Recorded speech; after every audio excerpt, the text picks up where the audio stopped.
lee por lo menos los títulos, mejor, así ya fue muy claro, está bueno, pero bueno, obviamente cada uno maneja su tiempo como mejor le parece. Bueno, entonces como terminamos con farmacología general, vamos a empezar con la farmacología, si se quiere, aplicada a cada sistema del organismo y a cada patología en particular. Estas dos clases va a ser la neurotransmisión autónoma, el sistema nervioso autónomo. Pero vamos a dar cositas también que no son tan del sistema nervioso autónomo, que tocan, por ejemplo, el músculo esquelético, más en esta clase, que es farmacología del sistema colinérgico. Ustedes ya saben que el músculo esquelético, ¿cuál es el neurotransmisor a nivel de la placa neuromuscular? La acetilcolina, que es la misma que va al sistema nervioso autónomo, entonces ahí por ahí metemos algo de músculo, pero la realidad es que, si se fijan en el programa, estas clases son del sistema nervioso autónomo. Y hoy empezamos con la parte parasimpática. Justamente la molécula que va a ser la estrella de toda esta clase es la acetilcolina, que es un éster, ¿no? Es una molécula que tiene por un lado un acetilcoenzima A unido, si se quiere, condensado con una molécula de colina. ¿Se acuerdan dónde estaba la colina? ¿En qué parte de la célula? En la membrana plasmática, ¿no? Ahí hay fosfatidilcolina, entre otras cosas, ¿sí? Y bueno, ese es el lugar donde más evidente se hace la presencia de la colina. Y la acetilcoenzima A, o el acetato activo, como le dicen los bioquímicos, está en todas partes del acetil. Bueno, ¿cómo es un resumen de cómo es el sistema nervioso somático, cuyo neurotransmisor es la acetilcolina y cuyo receptor es el receptor nicotínico? Vamos a ver que la acetilcolina se va a unir a dos tipos de receptores, los muscarínicos y los nicotínicos. Y se va a unir con es más potente sobre los muscarínicos. Quiere decir que si hay un efecto, el primer efecto va a ser muscarínico, recién después se van a ver los efectos nicotínicos. Esto para el sistema nervioso somático, es decir, el músculo esquelético, todo lo que yo muevo, digamos, con la voluntad, se hace vía ese sistema. Ahora, para el sistema nervioso autónomo, que es lo que vamos a ver en estas dos clases, principalmente tenemos el parasimpático. Lo voy a poner directamente con este dibujito que me parece más práctico. Fíjense la diferencia. El simpático tiene fibras preganglionares que son más bien cortas, las postganglionares son más bien largas. El parasimpático es al revés. Esto es una característica, tiene sus excepciones, por supuesto, estoy hablando así en general. El parasimpático tiene fibras preganglionares más largas y las postganglionares son más bien cortas. El neurotransmisor de los dos sistemas a nivel preganglionar es la acetilcolina, tanto del simpático como del parasimpático. En la membrana postganglionar, los receptores que hay acá pueden ser tanto muscarínicos como nicotínicos. Mayormente muscarínicos, pero también hay nicotínicos. Una vez que esta vía sigue su curso, cuando llega el efector, el órgano efector, que puede ser un músculo liso, puede ser una glándula, lo que fuera, el simpático va a tener como neurotransmisor más que nada la noradrenalina, que es lo que se va a ver en la clase que sigue, por supuesto, y el parasimpático que vamos a ver hoy, más que nada a la acetilcolina, que es el mismo neurotransmisor preganglionar, ¿no? Obviamente, y esto va a dar un efecto. Los receptores. Después van a ver en la clase que viene cuáles son los receptores adrenérgicos del sistema simpático, van a ser alfa, beta, alfa 1, alfa 2, beta 1, beta 2. Eso queda para la clase próxima. Ahora, en el parasimpático, lo que nos va a interesar es que hay dos grandes familias de receptores que tienen muchos subtipos, pero nosotros nos vamos a centrar en tres: M1, M2 y M3. ¿Sí? Son los receptores muscarínicos de tipo 1, 2 y 3. En el sistema nervioso central también están presentes el 4 y el 5, pero nosotros no lo vamos el M4 y el M5 prácticamente a ver. Les digo, la mayoría, esto para que ya lo tengamos incorporado ahora, la mayoría de los receptores a este nivel son muscarínicos y son de tipo M3, los que están en el órgano efector. Entonces eso les va a facilitar, si hay alguna pregunta que les dice a este nivel qué receptores actúan, si es un órgano efector, glándula salival, no sé, glándula sudorípara, músculo liso, va a ser M3, ¿está bien? Salvo, ustedes se acuerdan que la acetilcolina, entre otras cosas, tiende a disminuir la frecuencia cardíaca, es radicalizante, ¿no? ¿A dónde? A nivel del nódulo sinoauricular. Bueno, ahí los receptores son M2, ¿sí? No son M3. Y vamos a ver que los M2 son receptores que son tipo inhibitorio. Es el único lugar donde aparecen sustancialmente, en lo que vamos a ver, ¿no? receptores que no son M3, son M2. ¿Está bien? ¿Acá? Bueno, este es un esquema general de la neurotransmisión colinérgica. Acá está la neurona, la parte, digamos, del axón, ¿sí? Y esto es cómo sería en general la neurotransmisión. La molécula del neurotransmisor no está suelta, como quien dice, en el citoplasma, no está en la parte celular, sino que está atrapada en vesículas. Vesículas que están llenas, porque contragradiente está permanentemente entrando la acetilcolina a estas vesículas. Pregunta, si la molécula acetilcolina es esta, ¿va a pasar fácilmente o no a la membrana para entrar en la vesícula? ¿Qué tiene acá? Tiene una carga. Va a necesitar un transportador que esté permanentemente transportándola, ¿sí? No va a entrar, no va a atravesar la membrana del pito, ¿sí? Pero bueno, existen esos transportadores a nivel de las vesículas que lo que hacen es contragradiente meter acetilcolina dentro de la vesícula. ¿Por qué la acetilcolina y en general todos los neurotransmisores no están en el citoplasma, sino que están almacenados, por así llamarlo, en vesículas? ¿Cuál es la ventaja de que estén en vesículas? No se degrade. Una, que no se degrada, está bien, porque en el citoplasma podría degradarse muy rápidamente. Y la otra, que tienen que tener una alta concentración y tienen que salir todas juntas. Es decir, el efecto, para que pueda ser ese efecto cuando viene el potencial de acción, para que el efecto de este potencial de acción pueda generar un segundo potencial de acción en la neurona que sigue, la liberación tiene que ser toda junta, concertada. Para eso, ¿qué pasa cuando llega el potencial de acción acá? ¿Qué pasa dentro de la neurona? Empieza a subir el calcio y esa es la señal para que se produzcan los procesos de exocitosis que van a liberar a todas las membranas juntas cargadas de acetilcolina. Todo este conjunto de membranas va a actuar sobre este receptor superando el umbral necesario para poder generar un potencial de acción en la neurona que sigue, ¿verdad? Eso se vio en física. Bueno, muy bien. Entonces se libera la acetilcolina, genera un efecto, ¿sí? ¿Y qué pasa? ¿Está permanentemente la acetilcolina acá en la brecha sináptica generando un efecto? No, porque si no, ese efecto sería permanente, me quedaría paralítico, no sé, no podría volver a flexionar el brazo. Toda señal fisiológica requiere un inicio y una terminación. Si no, estaría siempre la señal activada y nunca se podría, ¿se entiende?, desactivar. ¿Y cómo se termina la acción de la acetilcolina? Por una enzima, acetilcolinesterasa, que está presente tanto en la parte presináptica como posináptica de la brecha, que degrada la acetilcolina en sus dos componentes, colina y acetilcoenzima. ¿Se entiende eso? Y se vuelve a generar el ciclo. ¿Cómo? El acetilcoenzima es una molécula de acetato, ácido acético, está presente en todas las células universalmente. Pero la colina, ¿cómo ingresa? ¿Se sintetiza? ¿Cómo ingresa? Se recapta. No, no se sintetiza, viene de la dieta exactamente. Se toma desde la brecha, se recapta y el ciclo vuelve a generarse. Se recapta por varios sistemas. Hay dos sistemas que vamos a ver. Uno es el de alta afinidad, que está solo en la parte, digamos, de la brecha sináptica, y otro es un sistema general de baja afinidad. El más importante es el de alta afinidad y es el paso limitante de todo este ciclo. ¿Qué es un paso limitante? ¿Se acuerdan de bioquímica? ¿Cómo? Exacto, de todo el conjunto de reacciones de una vía, la más lenta es la que limita la velocidad de todas las demás, porque más rápido que eso no puede ir. Eso se llama paso limitante, ¿se entiende? El paso limitante, por si se llegan a preguntar, en la neurotransmisión colinérgica es la recaptación colínica de alta afinidad. ¿Se entiende entonces cómo se termina, el efecto? ¿Sí? ¿Todo esto quedó claro? ¿Alguna duda? Bueno.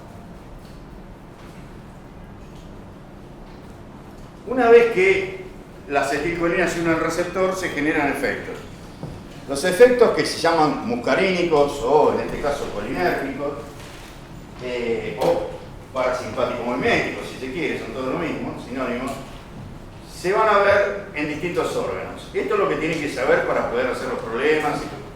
A nivel del ojo, la pupila, el diámetro de la pupila se achica, eso se llama miosis, ¿sí? Lo contrario, que se agranda, se llama miriasis. La acetilcolina produce miosis o contracción de la pupila. Después vamos a ver que en realidad es el músculo del esfínter el que se contrae y eso hace que se cierre la pupila. A nivel del músculo ciliar permite la acomodación para la visión cercana. Es decir, cuando uno tiene que leer o enfocar algo de cerca, permite la acomodación, la descarga colinárica. ¿Se entiende? Bueno, a nivel del corazón, como ya vimos, van a disminuir todas las propiedades cardíacas. No solo la frecuencia, también la contractilidad, la velocidad de conducción, todo va a disminuir, ¿sí? A nivel del pulmón, del músculo liso bronquial más específicamente, va a contraer, ¿sí?, el músculo liso bronquial. A nivel del estómago e intestino, fíjense lo que dice, tono y motilidad aumentan, esfínteres relajan y secreción se estimula. ¿Todo esto qué favorece? ¿Cómo? Sí, ¿y qué en definitiva? ¿Cómo? Bueno, todo esto es para, digamos, tanto en la parte de la vejiga, el aparato, digamos, genitourinario, como en el aparato digestivo, se favorecen los reflejos tanto de emisión como de defecación, ¿verdad? Eso es lo que hace el parasimpático, eso es lo que hace la acetilcolina. Ustedes parten de esa base, que se favorecen esos dos reflejos, bueno, entonces ya pueden deducir qué pasa. Con la motilidad y el tono, el peristaltismo aumenta, ¿sí? Los esfínteres se relajan, las secreciones aumentan, ¿sí? Y en el caso de la vejiga, el detrusor se va a contraer y el trígono y el esfínter se van a relajar, todo para favorecer la misión. ¿Se entiende? Ante el estímulo colinérgico. Después vamos a ver que el estímulo adrenérgico es exactamente al revés, ¿verdad? Bueno. Tipo de receptores colinérgicos. Acá, antes de empezar, vamos a explicar este gráfico que es el experimento de Day. Colinérgico. Hay después una versión, pero adrenérgica, la van a dar la clase que viene. Este gráfico es un gráfico donde yo tengo un gato, por ejemplo, al cual inyecto un bolo intravenoso de acetilcolina. Y esto podría ser, por ejemplo, la frecuencia cardíaca. ¿Qué pasa si yo le inyecto un bolo intravenoso de acetilcolina 5 miligramos al gato con la frecuencia cardíaca? Va a bajar y después vuelve a subir. ¿Por qué vuelve a subir? Pues la acetilcolina se degrada y se degrada muy rápido en el plasma porque hay butililcolinesterasa que la degradan, ¿sí? La vida media es de minutos, nada más en plasma. Por eso la acetilcolina no se utiliza casi para nada en farmacoterapia. Cuando yo necesito aumentar la vida colinérgica, no voy a usar acetilcolina, porque yo lo inyecto y al poco tiempo se degrada, ¿se entiende?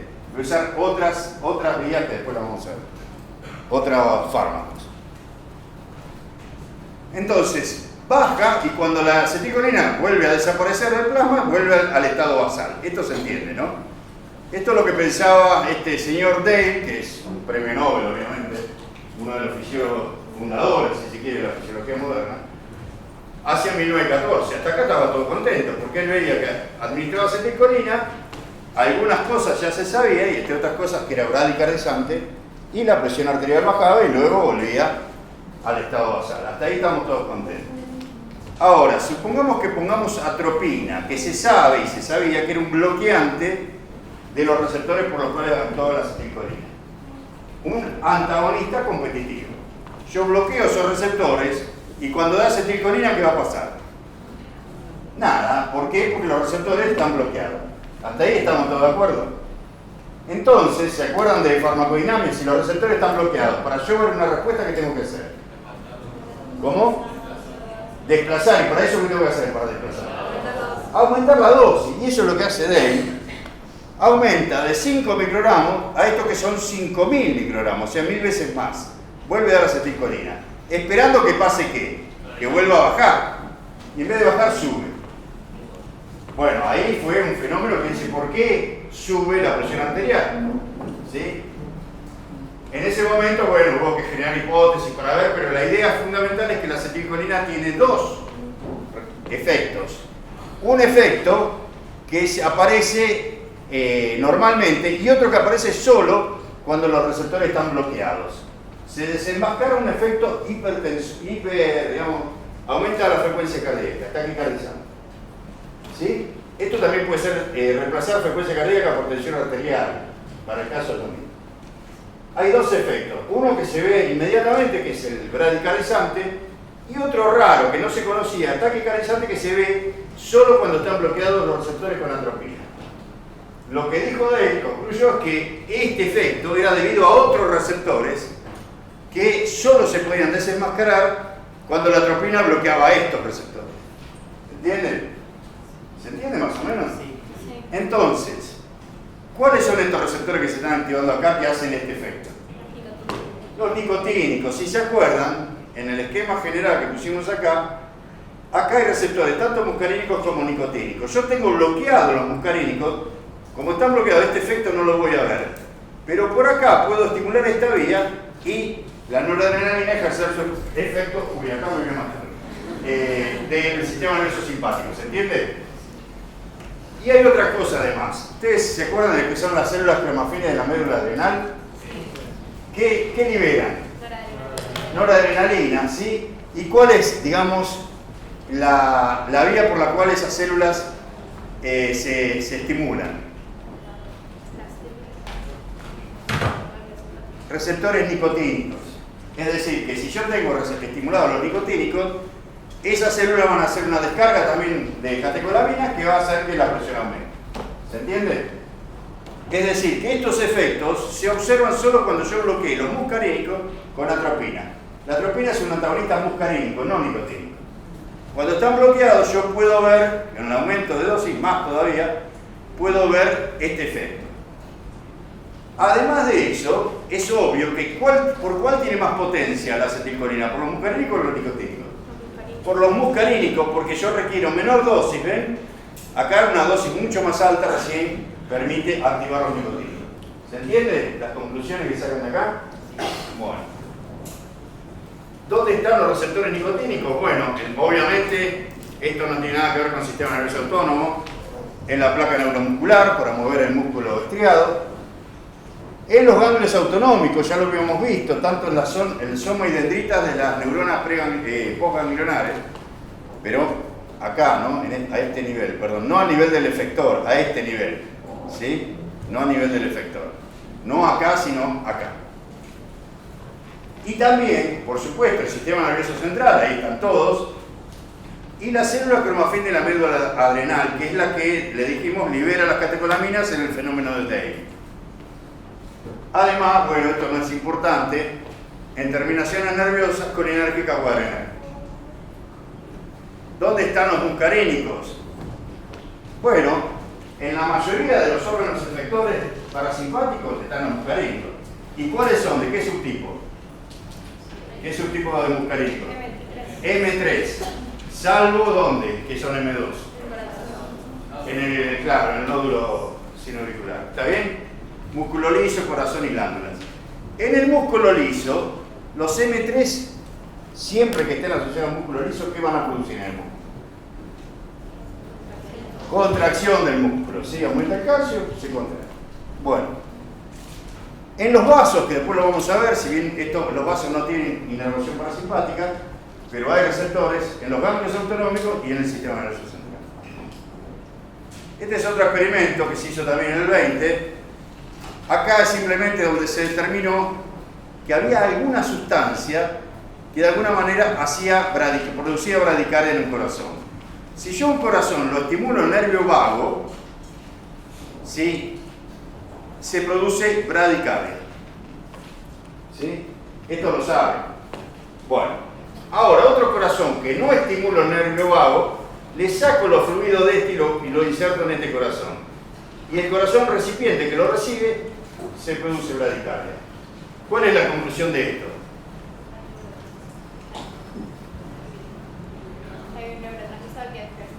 Claro, que hay algo, que acá lo llaman Falstaff o sustancia vagal, esto en alemán, que pasa de acá a acá, que está en el líquido que hace que la frecuencia cardíaca disminuya. ¿Y ese algo de dónde viene? Del estímulo del nervio vago. ¿Y qué es ese algo que hoy en día lo sabemos? La acetilcolina. ¿Estamos todos de acuerdo? Bueno, estos son Daly y Levy y los gatos que mataron para hacer los experimentos. Bueno, entonces dijimos que teníamos dos grandes familias de receptores colinérgicos, los muscarínicos, cuyo nombre proviene del hongo, ¿no? De Amanita muscaria, y los nicotínicos, cuyo nombre proviene de la planta del tabaco, Nicotiana tabaco. Porque de acá se sacan alcaloides que son agonistas de uno y otro.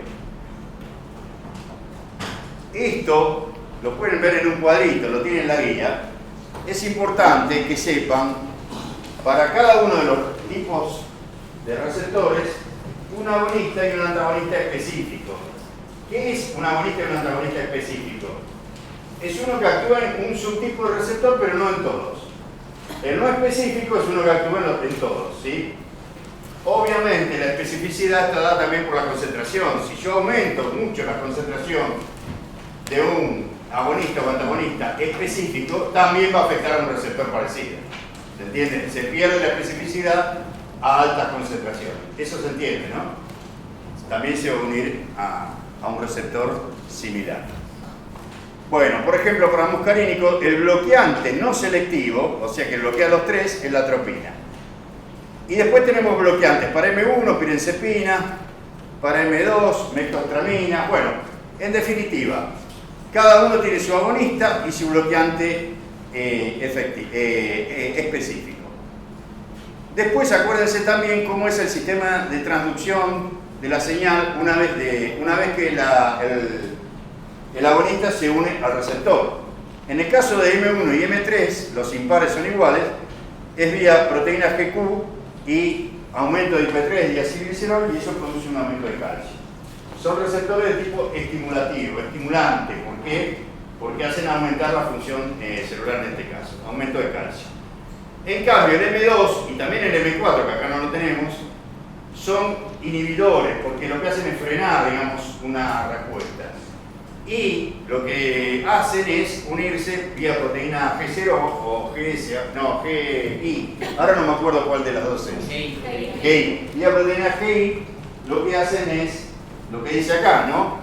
Disminuye el AMP ciclo, disminuye la actividad de la ciclasa, de la adenilato ciclasa, y aumenta la conductividad al potasio. Todo eso hace que, de alguna manera, se inhiba la señal. Por eso la proteína es GI y de inhibidor. M1, M3 y M5 también que no están, son todas vía GQ, M2 y M4 vía GI. ¿Estamos hasta ahí?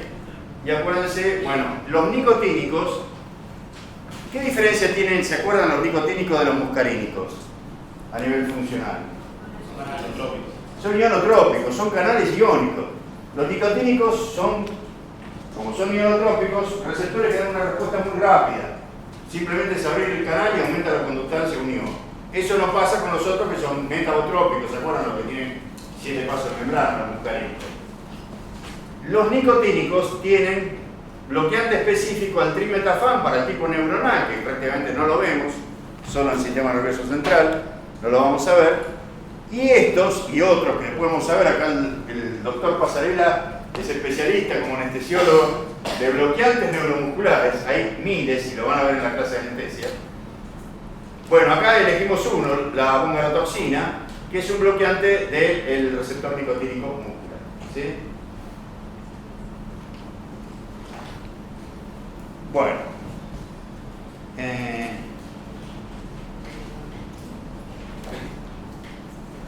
esto ya lo dijimos. ¿Dónde están los receptores nicotínicos? Esto también lo dijimos. Los receptores muscarínicos. Esto es de la guía. Bueno, esto también lo dijimos. Y vamos al caso de los vasos. Dijimos que los vasos no tienen inervación parasimpática, pero sin embargo tienen receptores muscarínicos. ¿De qué tipo son esos receptores muscarínicos? M3, ¿estamos? Bueno, como dijimos, ¿qué hacen los receptores muscarínicos si están en contacto con músculo liso? La contracción. Acá no están en contacto con músculo liso si el vaso está sano. Están en contacto con el endotelio vascular. En el endotelio, lo que hacen estos receptores al aumentar el calcio es que aumenta la actividad de la óxido nítrico sintetasa, produciendo grandes cantidades de óxido nítrico. El óxido nítrico es un gas, va a difundir al músculo que está ahí acompañando y va a producir relajación. Entonces, si el vaso está intacto y no hay una ruptura del endotelio, lo que está en contacto con la luz, ¿qué es? El endotelio. Va a producir vía óxido nítrico una vasodilatación, una relajación muscular. Ahora, si está roto el endotelio, la acetilcolina, ¿dónde va a ir? Directamente al músculo, a la capa del músculo. ¿Y ahí qué va a producir? Contracción, o sea, lo contrario, vasoconstricción, ¿sí? Entonces, si está con la capa endotelial intacta, va a producir vasodilatación, vía óxido nítrico, pero si por algún motivo está rota esa capa y está el músculo expuesto, entonces va a producir una contracción muscular y una vasoconstricción. ¿Se entiende? ¿Sí? Bueno, esto es ahora nos vamos a separar un poquito de lo que es sistema nervioso autónomo. Parasimpático, vamos a ir a la parte muscular propiamente dicha, porque también es colinérgica esa parte. El neurotransmisor sigue siendo la acetilcolina. Estos se acuerdan que es el proceso de exocitosis, también de endocitosis, está regulado por una serie de proteínas que ante una señal, que en este caso el calcio, se van uniendo, ¿sí? Van enganchando, se van anclando y permiten que la membrana de la vesícula se fusione con la membrana celular para producir la descarga, ¿sí? Acá tienen SNAP, gamma SNAP, NSF, son todas proteínas que se tienen que unir. La toxina botulínica lo que hace es impedir esta unión, por lo tanto este ensamblamiento. Por lo tanto, ¿qué va a pasar? La acetilcolina no se va a poder descargar vía exocitosis, ¿sí? Entonces la función colinérgica se va a frenar. Esto por supuesto que es algo perjudicial, por eso es una toxina, pero en pequeñas dosis podría ser beneficioso para tratar algunas patologías cuya característica es precisamente que están muy exacerbada la contracción muscular, del músculo esquelético, acá no. Por ejemplo, estrabismo, blefaroespasmo, que es un cierre involuntario de los párpados, tortícolis y arrugas dinámicas, son todos ejemplos de músculo esquelético, digamos, que está demasiado contraído, si se quiere, ¿sí? Entonces, la toxina botulínica, ¿qué va a hacer? Al impedir la liberación colinérgica, va a ayudar a que esto de alguna manera, se relaje un poco. ¿Se entiende? Sí. No te escucho. Esclerosis. El músculo estriado. Sí, siempre que se contrae el músculo estriado, se puede dar este u otro tratamiento, digamos, para que se relaje. Esa es la idea. Todo podría ser acá. Yo la verdad que desconozco. Sí.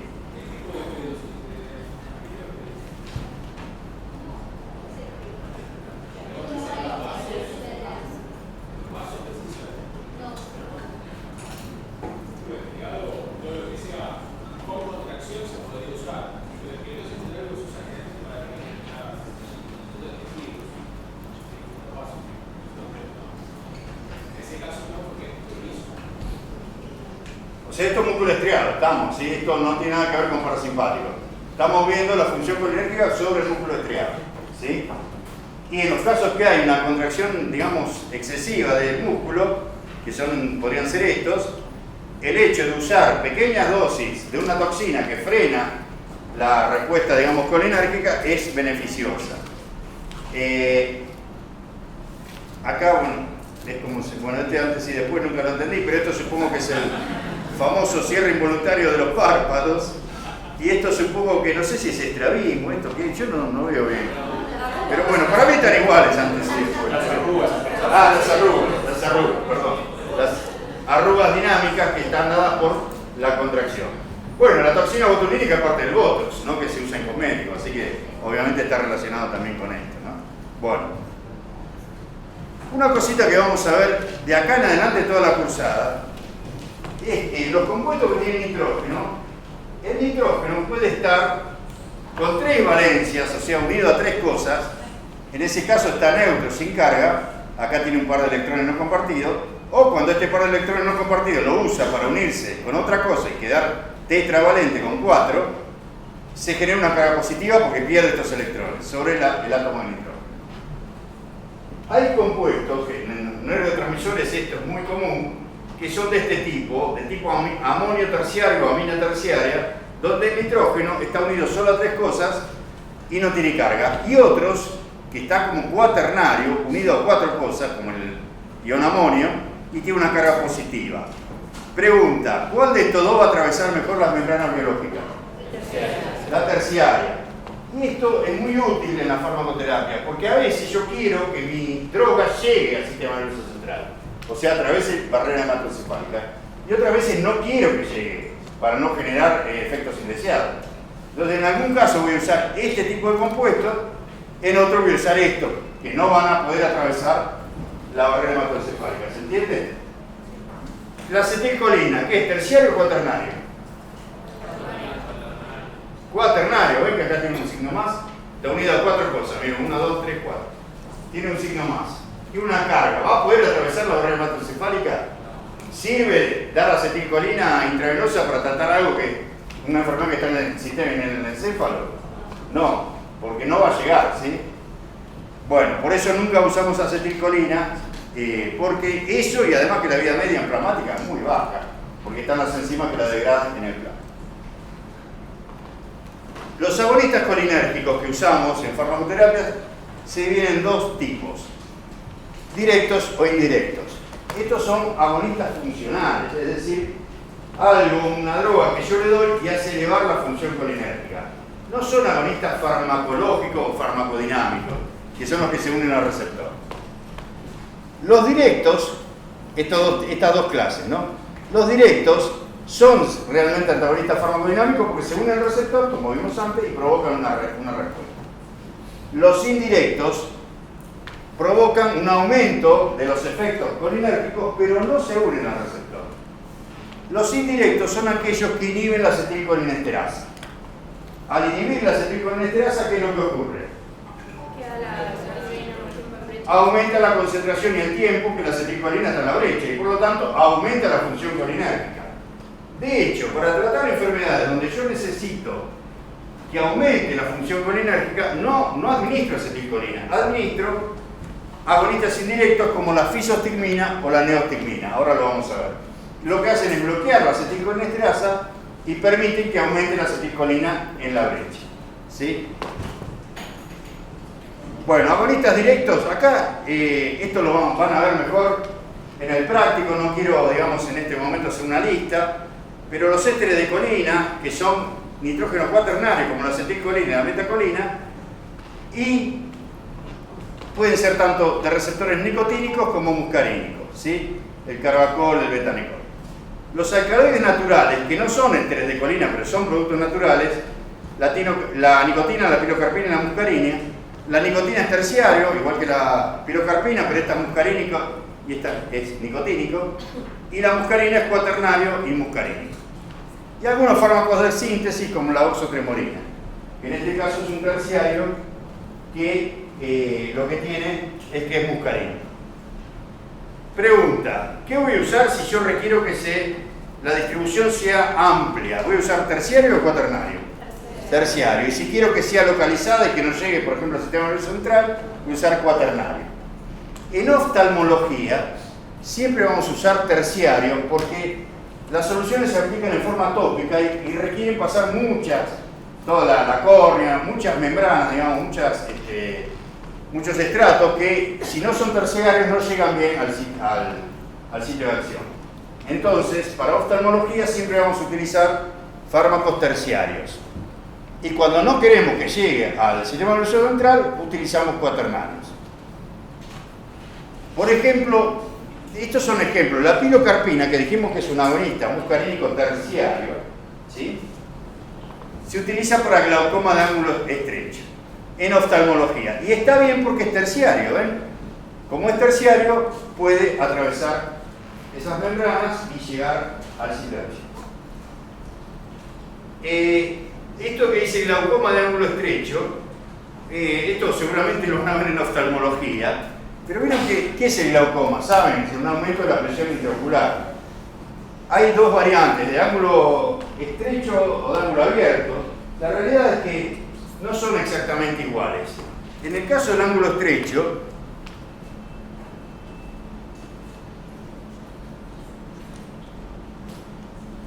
lo que ocurre es que digamos, por algún motivo, este ángulo está muy cerrado, de ahí viene estrecho, y todo lo que es acá el humor acuoso no puede drenar por esta zona.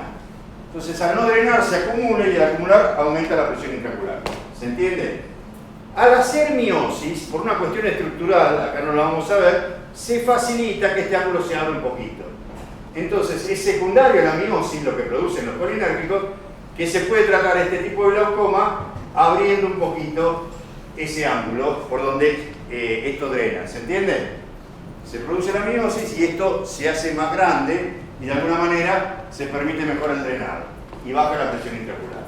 Por eso, los agonistas colinérgicos se utilizan en glaucoma de ángulo estrecho. Después vamos a ver qué otros compuestos que no van a ser de tipo adrenérgico se utilizan para el glaucoma del otro, o sea, el ángulo abierto, que es otro tipo de glaucoma. Bueno, lo importante de esto, cuando ven esta lista, la lista la pueden ver de la guía, de cualquier libro, no importa, es entender por qué se utiliza la pilocarpina en este tratamiento. ¿Se entendió por qué se utiliza? Porque produce miosis, porque es terciario, puede atravesar la córnea, todas las barreras, y ¿por qué? Porque al hacer miosis favorece la apertura del ángulo. Como test del sudor, ¿por qué? ¿Cómo se relaciona un agonista colinérgico con el sudor? ¿Qué hace? Esto para el diagnóstico de enfermedad filoquística, no importa. ¿Qué hace los colinérgicos a nivel de la glándula sudorípara? No, aumentan. Yo de hecho tengo que tomar un anticolinérgico porque estoy transpirando acá como un loco. No me vendría mal. O sea, el colinérgico es el que me da más sudor. Bueno, justamente sirve para test del sudor porque favorece que la persona localmente aumente el volumen del sudor. En este caso, para el diagnóstico de esta patología.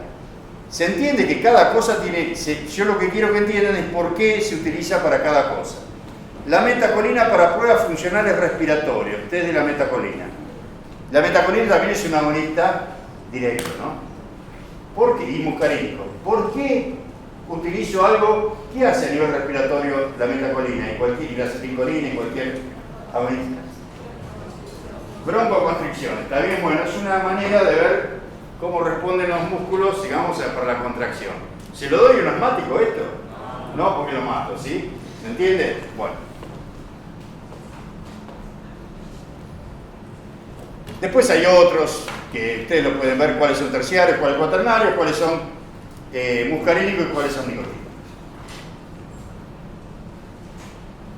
Bueno, la apertura de la pupila está dada no solo, la pupila está doblemente inervada y los músculos que acá se llaman radiales están inervados por el sistema nervioso simpático con receptores alfa 1 que al ser estimulados contraen, son estos amarillitos.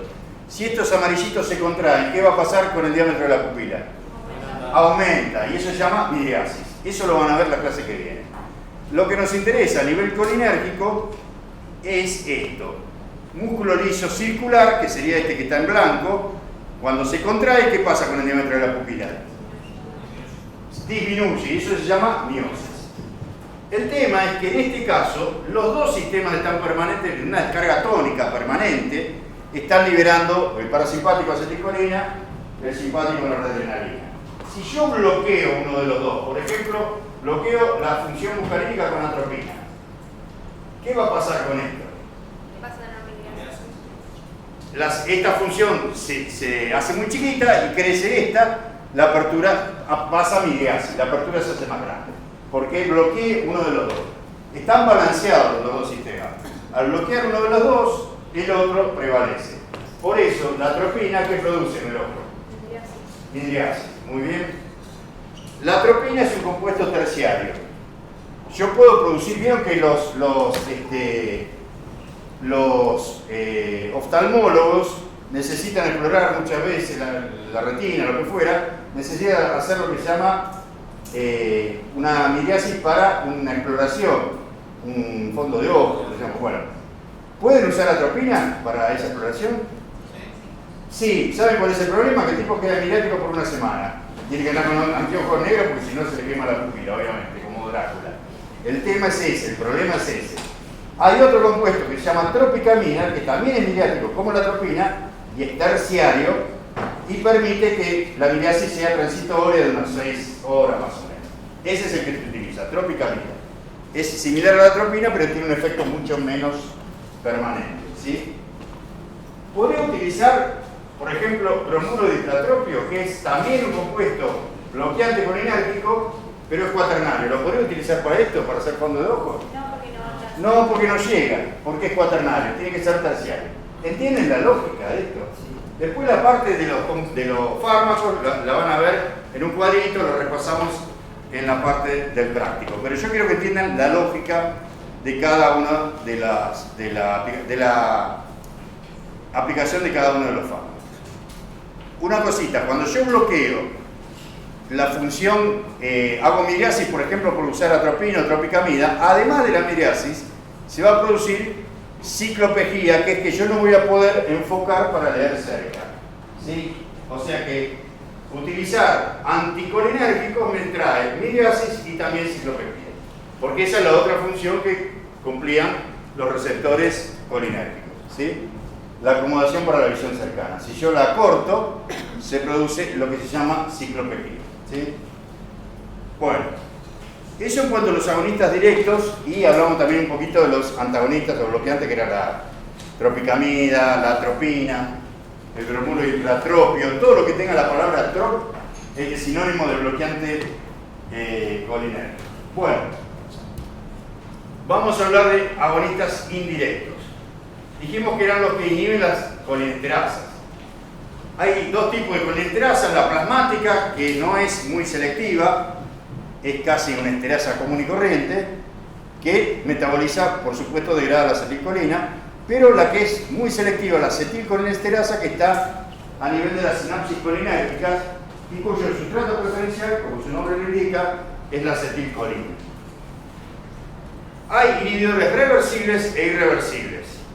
De los reversibles, los más importantes que vamos a ver son la fisostigmina, la neostigmina y la piridostigmina. La fisostigmina es terciaria y tiene un efecto que llega a todo el organismo. Las otras dos son cuaternarias y tienen efectos más localizados que no llegan a todo el organismo. Además, hay otros compuestos que no son sustratos, como el hidrofonio, y otros compuestos que son irreversibles, que se utilizan más que nada organofosforados como insecticidas. Todos estos, malatión, baratión, ecotiopato, se utilizaron, ahora no, pero se utilizaron en algún momento como insecticidas. Estos compuestos, lo que tienen diferente de estos, que inhiben permanentemente la colinesterasa, la acetilcolinesterasa. Además, estos compuestos también tienen la característica que son muy, pero muy liposolubles. Por eso antes, en los jardines, la gente tenía que trabajar con guantes, porque el contacto de la piel con alguno de estos pesticidas lo que hacía es que la persona queda intoxicada con estos organofosforados. ¿Se entiende? Hay un problema en la guía que pasa que alguien se olvidó ponerse los guantes y bueno, tiene una serie de síntomas y son característicos de una intoxicación con organofosforados. Pregunta, ¿qué le va a pasar a la persona que se intoxicó con organofosforados? ¿Cuáles son los síntomas que va a tener? Va a tener un predominio simpático. Todos los parasimpáticos. Lo primero que va a hacer, ¿qué va a tener? Bradicardia. Sí, los muscarínicos, bradicardia, y a nivel de tubo digestivo, Aumento de peritonitis. sí, una diarrea, y a nivel de la micción, de incontinencia urinaria, sí, todo eso que son los característicos síntomas muscarínicos. Recién después va a empezar a tener síntomas nicotínicos, como ser, no sé, algún temblor, alguna cosita así. Primero están los muscarínicos y después va a tener cosas como coma cuando ya, digamos, la distribución llega al sistema nervioso central. Cosas más complicadas. El tema es, ¿cómo trato yo a una persona que está intoxicada con estos compuestos? ¿Qué le doy? ¿Qué es lo más importante? Lo primero que quiero hacer es salvarle la vida. ¿Cómo le salvo la vida? Con atropina, un bloqueante. ¿Por qué? Y muscarínico. ¿Por qué? ¿Qué es lo más? A nivel cardiovascular, la bradicardia, la caída de todas las funciones cardíacas, yo la voy a levantar bloqueando eso, porque si no lo bloqueo, ¿se entiende? Eso es lo primero. Y después voy a dar regeneradores de la colinesterasa, que son las oximas. Las oximas son la pradiloxima y la diacetilmonoxima, no sé, bueno, ¿dónde está? Puede ser que me pase.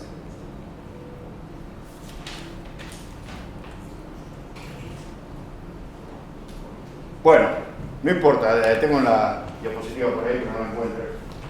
Voy a dar un tratamiento, además con enzimas para regenerar la enzima.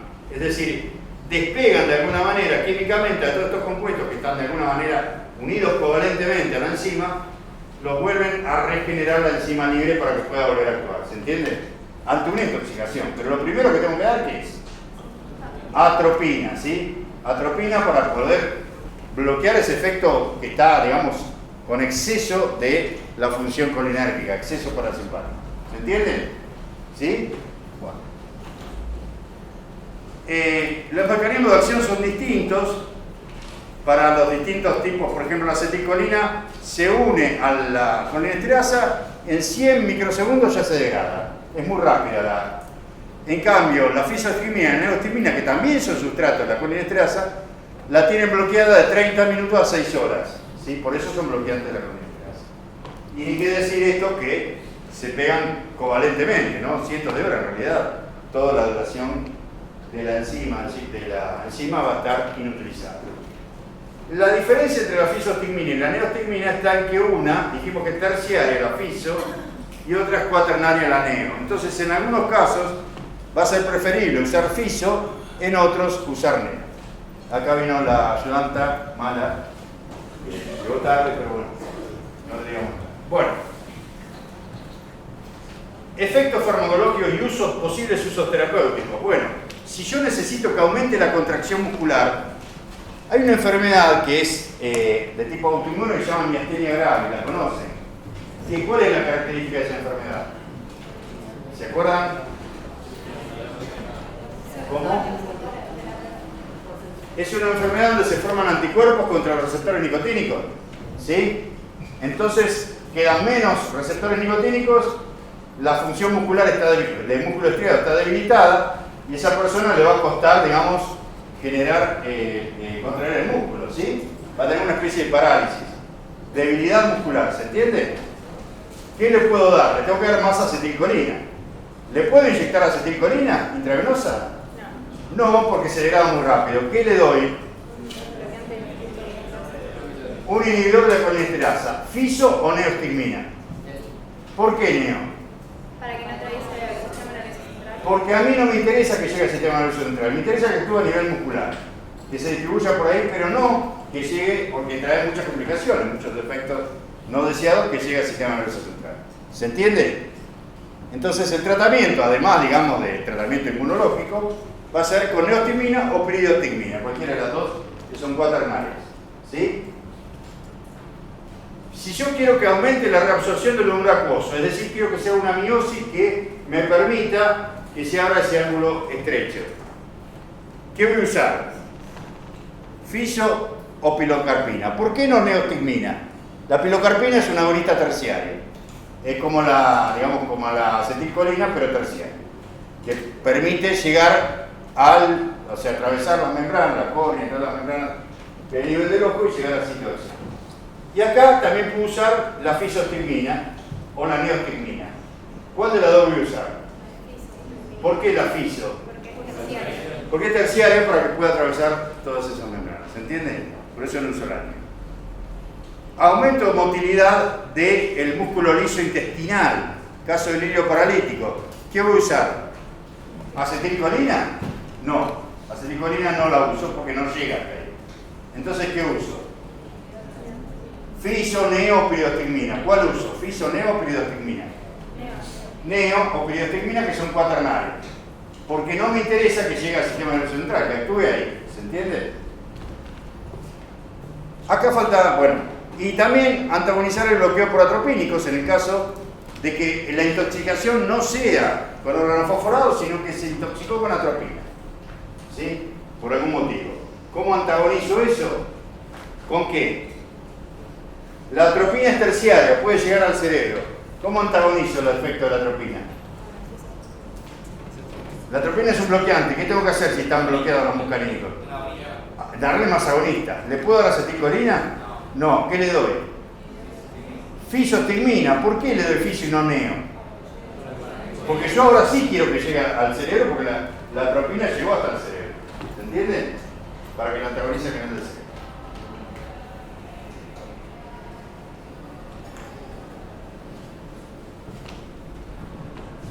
Bueno, esto es la miastenia gravis. Supuestamente la persona no puede ni levantar el párpado, o sea, es una cosa porque no tiene, justamente tiene anticuerpos contra los nicotínicos, entonces no puede hacer fuerza, tiene debilidad muscular. ¿Sí? Bueno, además, obviamente para la miastenia gravis, además de el tema de la... ¿Dijimos fisio o neostigmina para la miastenia gravis? Neo. Además de la neostigmina, se puede hacer una timectomía, que puede ser quirúrgica o de otra manera, inmunosupresores, obviamente, remoción de los anticuerpos en circulación. Hay muchas técnicas que ayudan para el tratamiento de esta enfermedad, que es autoinmune. En la enfermedad de Alzheimer, que es lo que yo siempre digo que debo tener, porque me olvido de las cosas, lo que hay es una degeneración de ciertas neuronas que son básicamente colinérgicas. Entonces, ¿qué necesito? Dar. Por ejemplo, acetilcolina no le voy a dar porque no va a llegar. ¿Qué le voy a dar? Por ejemplo, fisostigmina. En realidad se utiliza otro compuesto que se llama tacrina, pero porque es más específico, pero es básicamente el mismo mecanismo que se usara fisostigmina. ¿Se entiende? Eso va a hacer aumentar la función colinérgica dentro del cerebro, que es lo que yo necesito que ocurra. Bueno. Estos son otros compuestos, pero bueno, es simplemente un ejemplo. Reacciones adversas, ¿sí? En la intoxicación con organofosforados, todo lo que dijimos, efectos muscarínicos, bradicardia, hipotensión, miosis, broncoconstricción, sudoración, diarrea, inyección involuntaria. Efectos nicotínicos, fasciculaciones, fatiga, debilidad muscular, parálisis y efectos ya más graves a nivel del sistema nervioso central. El tratamiento, esto es lo que yo buscaba y no encontraba, es con atropina, porque eso es el que la atropina va a frenar. La atropina no va a frenar los nicotínicos, pero no son los nicotínicos los que ponen en riesgo la vida. Porque que tenga fasciculaciones, bueno, le doy un bloqueante neuromuscular, no importa. A mí lo que me importa es a nivel cardiovascular, ¿sí? Que eso sí me pone en riesgo la vida. Y para eso tengo que dar atropina, ¿sí? Para bloquear esos efectos. Y además, la pradiloxima y la diacetilmonoxima, cualquiera de las dos, son regeneradoras de la enzima, regeneradora de la colinesterasa. ¿Por qué dice antes de las 12 horas de la intoxicación? Que no pase más de 12 horas. Porque después se vuelve irreversible la unión es irreversible después de las horas. No, ya es irreversible. De hecho es irreversible y esta pradiloxima y diacetilmonoxima de alguna manera hacen otra unión química que rompe la unión anterior. Es una... Porque después de las 12 horas ya se regeneró la enzima, el mismo organismo la regeneró.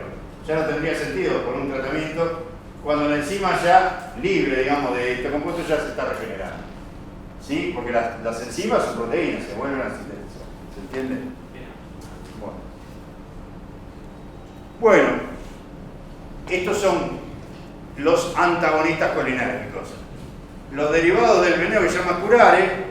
Después van a ver en la clase que el doctor Pasarelli va a dar de anestésico que los bloqueantes neuromusculares derivan del curare, son el becuronio, rocuronio, todos tienen la palabra curare, de curare vienen, ¿sí? Atracurio, son todos bloqueantes neuromusculares que derivan de esto, que es un veneno que usaban ciertas tribus del Amazonas, que tiraban con el acerbatano, no sé si en analogía o lo cual, bueno. La cuestión es que con ese veneno que le ponían a la flecha, el animal quedaba paralizado. ¿Por qué? Porque estaban bloqueados sus músculos. Dentro del curare están todos esos compuestos que se utilizan hoy en día como bloqueantes musculares. Estos bloquean a qué receptor? Al nicotínico muscular. Y los derivados de la atropina es una planta que se llama Atropa veladona. Esto porque parece que en una época del Renacimiento las mujeres, veladona viene de que las mujeres era bien visto tener miriático el ojo, no sé por qué, pero bueno, era como que le daba mucha belleza y de ahí viene la palabra ahí. Y bueno, de hecho se ponían miriáticos, ¿sí? Hoy en día hay otras maneras de ponerse miriático, pero bueno, no quiero entrar en detalle. Bueno, Sí, en esa época se nota que no se conocían. Bueno, finalmente les quería hacer una aclaración sobre la diferencia entre los efectos mediatos e inmediatos. Cuando un órgano está doblemente inervado, como dijimos el caso en la pupila, el diámetro está controlado tanto por el simpático como por el parasimpático. Uno libera noradrenalina, el otro acetilcolina, y los dos en forma tónica, es decir, no respondiendo a estímulos, sino basalmente liberan mucha cantidad. Bloqueo uno, el otro, el efecto se va a ver. Si yo pongo un antagonista de uno de los dos, el efecto se va a ver porque se va a exacerbar la otra. Si pongo atropina, se va a poner midriático porque la noradrenalina sigue estando, pero la atropina bloquea la acetilcolina. Entonces la función, digamos, que hace miosis se pierde y se provoca una midriasis que se ve en el momento. Eso es un efecto inmediato que se puede ver con el uso de un bloqueante lo vimos con un antagonista, cuando el órgano que yo estoy viendo está doblemente inervado y de forma tónica. Bloqueo uno y el otro aumenta. Eso se ve en el momento. En otros casos, acá dice, por ejemplo, a nivel del detrusor, solamente se va a ver el efecto de la micción, cuando yo venga a la descarga colinérgica, porque es parte del reflejo de micción. Recién ahí se va a ver el efecto, que es el reflejo de micción. Mientras no esté esa descarga colinérgica, el efecto no se ve. Si yo pongo un bloqueante colinérgico a ese nivel, no voy a ver ningún efecto hasta que no venga la descarga colinérgica, ¿se entiende? Propia del reflejo de micción, que va a estar frenada y no se va a producir la micción porque están bloqueados los receptores. Pero antes yo no voy a poder ver nada. Eso ocurre cuando la inervación es de un solo tipo y la descarga no es tónica, no es permanente, sino que se descarga en algún momento, digamos, asociado a alguna señal. ¿Se entiende la diferencia entre un efecto mediato e inmediato? ¿Sí o no? Bueno. Bueno, de los bloqueantes muscarínicos hay algunos con nitrógeno terciario. La atropina y la escopolamina son de nitrógeno terciario. ¿Alguien sabe qué es la escopolamina? Hay una cosa que se llama burundanga, que parece que ahora está de moda, que utilizan, no sé, parece que para robar, que lo dejan medio atontada a la gente, le tiran como un polvito. La escopolamina y la burundanga es muy como la atropina, son muy como liposolubles y atraviesan muy fácilmente, son terciarios, atraviesan fácilmente la barrera hematosefálica y llegan al sistema nervioso central. Por eso producen esos efectos, digamos, muy rápidos, ¿sí? Otros que son derivados semisintéticos, la homatropina, se utiliza en oftalmología. ¿Para qué se puede utilizar esta homatropina en oftalmología? ¿Para qué se usan los atropínicos en oftalmología? ¿Para glaucoma? No, seguro que no, porque lo hace más estrecho el ángulo. ¿Para qué? Para fondo de ojo, para poder explorar la retina, ¿sí? Necesito que sea grande y que se ponga midriática.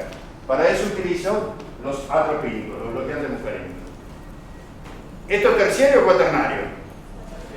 Terciario. ¿Por qué no cuaternario? Porque no podía atravesar la membrana y no podía servir para fondo de ojo. ¿Se entiende? Wow. Otros derivados son el ciclopentolato, la tropicamida, que se utiliza mucho en oftalmología. El biperideno se utiliza para la enfermedad de Parkinson, que ahora lo vamos a ver. No dijimos nada de Parkinson. Ahora vamos a ver que es un bloqueante que se utiliza para bajar la función colinérgica. Bueno, mientras que todos estos que tienen bromuro de algo, nitrato de algo, no sé, todo lo que tengan así un compuesto, algún halogenuro y al lado de algo, son todos cuaternarios. Por ejemplo, el bromuro de hipratropio. La palabra lo dice, bromuro de hipratropio es cuaternario. Como tiene la raíz trop, ustedes ya saben que es un derivado de la atropina, un bloqueante muscarínico. Este se utiliza como antiespasmódico. ¿Alguien alguna vez escuchó hablar de la buscapina? Es un nombre comercial, por favor no me asocien con el laboratorio que la produce, no tengo nada que ver. ¿Alguien escuchó hablar de la buscapina? Se utiliza para los dolores abdominales, cuando está muy contraído el músculo liso. Yo le puedo dar un bloqueante muscarínico, y la buscapina es uno de ellos. Es, si no mal no recuerdo, es N-metilbromuro de iosina, ¿no? Es metilbromuro de iosina. Bueno, es un compuesto cuaternario que cuando actúa a nivel gastrointestinal, del músculo liso gastrointestinal, ¿qué va a hacer? va a relajar ese músculo y va a permitir que de alguna manera ese dolor, esa contracción, digamos, del músculo liso, se haga más leve. ¿Se entiende? ¿Sí? Por eso es antiespasmódico, eso se llama antiespasmódico.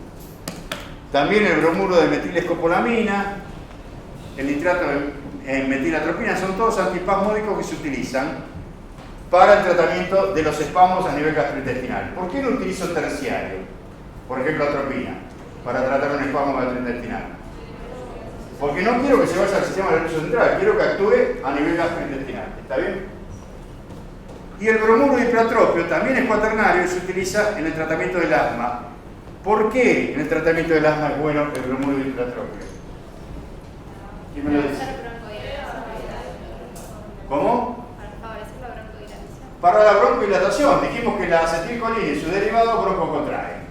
Esto, que es un bloqueante, hace lo contrario, broncodilata. Por eso se utiliza en el tratamiento del EPOC o del asma. ¿Se entiende? Sí. Bueno, obviamente que los efectos van a ser los contrarios. Acá hay una lista de los efectos que puede producir los atropínicos, es decir, los bloqueantes muscarínicos. Ven que disminuye secreciones, relaja el músculo liso, todo lo contrario a lo que hace la función colinérgica, ¿no? Hacen los bloqueantes. Una cosita acá, a nivel de las glándulas sudoríparas, dice que disminuye las secreciones y puede traer lo que se conoce como fiebre atropínica. El organismo está permanentemente liberando sudor para mantener el termo regular. Si yo corto el sudor, la vía del sudor, ¿qué va a pasar? Va a aumentar la temperatura, el organismo no va a poder bajar la temperatura corporal y se va a producir una fiebre que no se va a poder tratar, por ejemplo, con un paracetamol o con... ¿Se entiende? Porque es una fiebre que tiene otro origen, no tiene un origen hipotalámico. ¿Se entiende eso, no? Bueno. ¿Cómo la trataste con compresas frías? Le pones método físico, no sé, le pones cubito, o sea, no podés tratarlo farmacológicamente como tratar la fiebre que deriva del hipotálamo, porque esto es una cosa externa. Y le das algo para revertir, para que pueda empezar a sudar, ¿no? Obviamente. ¿Sí? Bueno, a nivel los atropínicos, los bloqueantes muscarínicos, a nivel de la vejiga, van a favorecer o impedir el reflejo de micción. Impedir, porque la función parasimpática favorece la micción. Sirven, entre otras cosas, para algunas patologías en los ancianos, que se llama vejiga hiperactiva, que básicamente es una incontinencia que tiene el anciano, y bueno, para tratar eso sirve porque desfavorece la micción, ¿se entiende? Lo contrario de que hacía la acetilcolina. A nivel cardiovascular, obviamente son taquicardizantes, la acetilcolina es bradicardizante. Pero hay un efecto paradojal a bajas dosis de la atropina que es bradicardizante. No vamos a explicar por qué es este efecto paradojal. Justamente lo interesante es que aparece, pero bueno, no nos vamos a detener en eso. Es un efecto que en parte tiene cosas que vienen del sistema nervioso central y nosotros no vemos sistema nervioso central, solo la parte del sistema nervioso autónomo. ¿Está bien?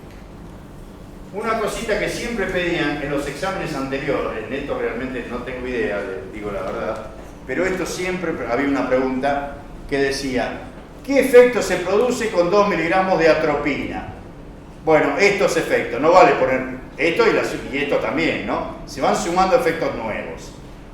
La idea es que ustedes tienen que hacerse un cuadrito y conocer, un poco de memoria si se quiere, el efecto a la dosis dada. Y acuérdense que a 0,5 miligramos, la menor dosis, se produce una bradicardia paradojal. Porque ¿qué es lo que produce la atropina? ¿Bradicardia o taquicardia? Taquicardia, bueno, pero a baja dosis se produce una bradicardia, que después se va cuando ya subo la dosis al nivel. ¿Está bien? La farmacocinética. Ustedes tienen que conocer, a partir de ahora, para cada grupo de drogas, lo que se llama la droga patrón. La atropina es la droga patrón de los bloqueantes muscarínicos. Por eso tienen que conocer la farmacocinética. Estos datos: absorción, distribución, metabolismo y eliminación, excreción. Con esto, ustedes pueden contestar muchas preguntas. La pregunta es, ¿de todos los compuestos tengo que saber esto? No, de los más importantes, o algunos que tengan alguna característica, por ejemplo, una vida media muy larga, un metabolismo raro, que no sea hepático, todas esas cosas se las vamos a decir. Y después lo de las drogas patrones de cada grupo. La atropina es una droga patrón, así como la acetilcolina también lo es. Esto también lo tienen que aprender para la acetilcolina, ¿sí? Lo que se llama la farmacocinética. Las reacciones adversas también las tienen que saber, pero son fáciles. Sequedad de boca y sequedad de piel. ¿Por qué será que pasa esto? Porque claro, la glándula salival y la glándula sudorípara como están inhibidas por la atropina. Entonces es lógico que serostomía se llama esto, ¿no? Sequedad de boca. Midriasis, visión borrosa. ¿Por qué? La visión borrosa por la ciclopejía, ¿no? Uno no puede acomodar el músculo para que enfoque. Retención urinaria, lo contrario, digamos, a lo que hace la acetilcolina. Todo esto, digamos, y en el caso de dosis más altas ya van al sistema nervioso central, alucinaciones.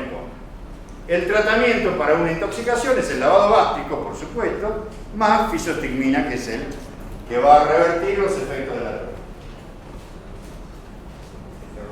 Otros bloqueantes muscarínicos les doy porque están en la guía.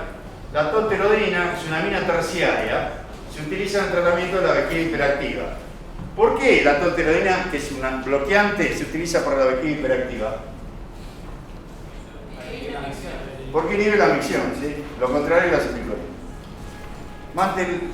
Metantelina y propantelina son amonios cuaternarios, se emplean en desórdenes gastrointestinales.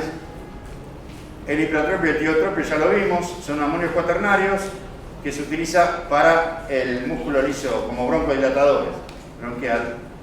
Oxibutinina, esta es muy importante, también se utiliza para la vejiga hiperactiva, pero lo que tiene como característica que se suele utilizar como parche térmico, ¿sí? Controlado. La pirenzepina es un bloqueante M1 y los bloqueantes M1 tienen otra función, ahora vamos a ver en Parkinson, pero está relacionado, ahora en el fármaco 2, también con la liberación de ácido por el estómago, ¿no? O sea, inhiben indirectamente la bomba de protones que hay a nivel del estómago, para la gente que tiene acidez, ¿no? Obviamente.